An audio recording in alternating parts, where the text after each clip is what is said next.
Presenting one more festival collection and fabric వచ్చేసరికి మనకి మాంగళ్య పట్టు శారీస్ అండి ఇన్ మల్టీ షేడ్స్. ఫ్యాబ్రిక్ అయితే మనకి చాలా సాఫ్ట్ అండ్ లైట్ వెయిట్ ఉంటుంది.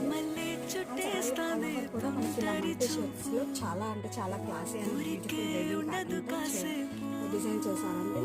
ఇది వచ్చి మనకి పేస్టల్ షేడ్స్ లో డిజైన్ చేశారు with contrast Kanchi shoulder light వచ్చేసరికి మనకి ఇలా స్మాల్ బోర్డర్ కలలకి చేసా నీకోసం వయసు వాకిలి కాసా